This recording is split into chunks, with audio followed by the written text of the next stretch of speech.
Hello, I'm Bliznub, and welcome to the Jordas raid!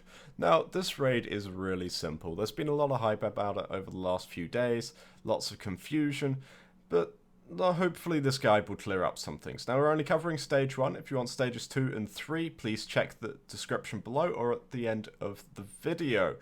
Now, step 1, get the spore. Never, ever shoot the spore in any stage of this raid. People will not be happy with you at all. You can melee the spore to move it, or it will drift slowly, but really far too slowly. Now we move the spore to destroy those infested barriers, those growths which you can see, and we fly into these tunnels. Now the first time you fly into this tunnel, a red mist will probably appear if you are a bit slow, and teleport you back out. Don't worry about it, it appears to only happen once. That's probably a bug at this stage. But anyhow, you move through these tunnels and there are 4 buttons in each section of the tunnel. You need to hold them down. You can't just shoot them once and let them go green. You need to hold them down until all 4 are pressed simultaneously, and then they'll go grey and the door at the end of that section will open. You can see there that door opened almost instantly. I had a very good squad.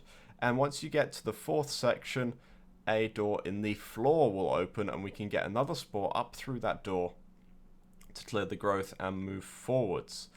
So we can see that's happening here now. Now it is kind of critical here that someone focus on clearing infested. The infested do a lot of damage. They're level 80. 4 corrosive projections always recommended. Okay, so we're moving up. We avoid the electric blades and we're through to the next area. But again, 4 corrosive projections very recommended. An Elytron with a good thumper is always useful, although it can damage the infested spore, so that's a bit, yeah. Okay, so in this next section, the driver has to clear 2 infested walls. The first one is not difficult at all, but once you get past the first one, you have all these green barriers. Each green barrier has 2 buttons, which need to be pressed to remove it. The barrier only stays down for about 3 seconds.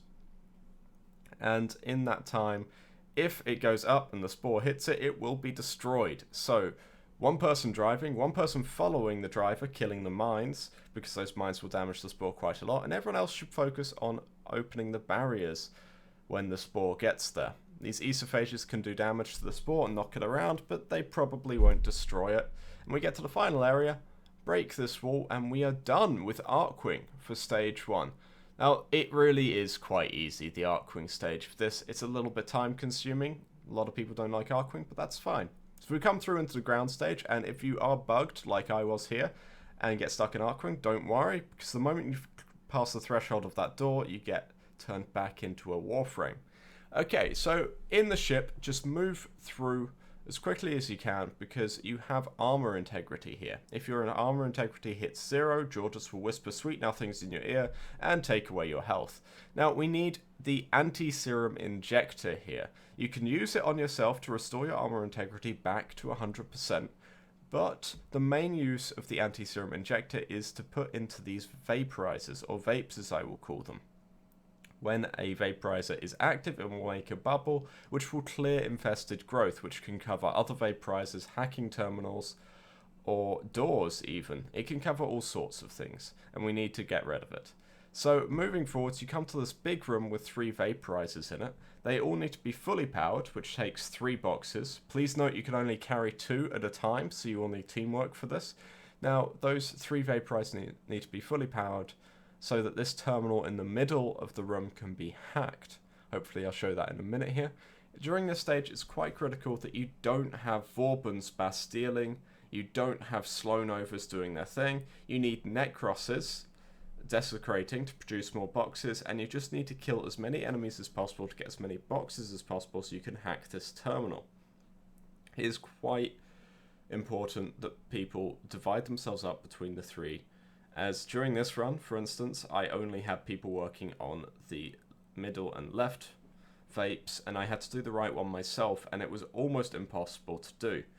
Now, it is important that you have blessed trins for this stage, as, well, if you have no armor integrity, that damage to health is really, it will kill a lot of people throughout this raid. In stage 1 it's not such a worry, but blessed trins are still very useful in this stage.